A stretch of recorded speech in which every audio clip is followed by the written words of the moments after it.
Una delle maggiori conquiste delle nostre democrazie è stato il suffragio universale, cioè tutti potevano votare per decidere chi doveva governare l'interesse di tutti. Questo che cosa ha portato? Ha portato al fatto che ogni cittadino esprimeva un voto uguale a quello di ogni altro cittadino.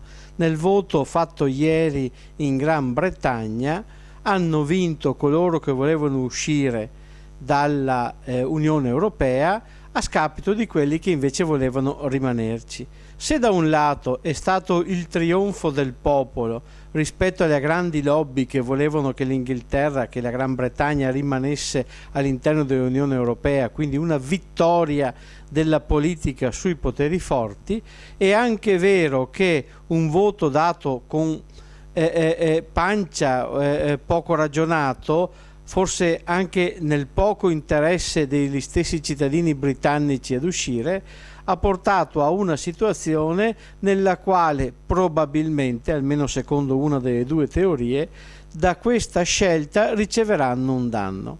Io credo che a prescindere da quello che succederà, sia importante il fatto che comunque, sbagliando o facendo la scelta giusta, un popolo abbia deciso il proprio destino. L'altra questione riguarda l'Unione Europea.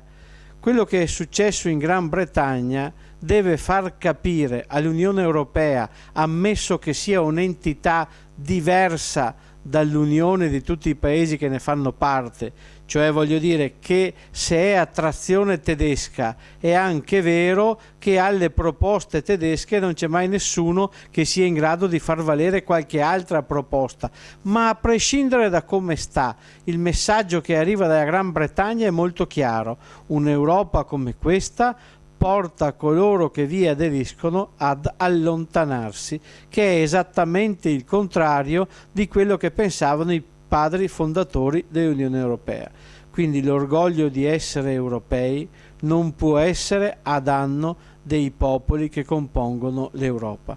Io credo che dopo questa scelta britannica l'Europa cambierà, perché se non cambierà ognuno tornerà a casa propria e il danno secondo me sarà per tutti, perché continueranno a esistere gli Stati Uniti, la Russia, la Cina e quei paesi emergenti che sono destinati a governare i propri interessi a scapito anche dei nostri. Grazie.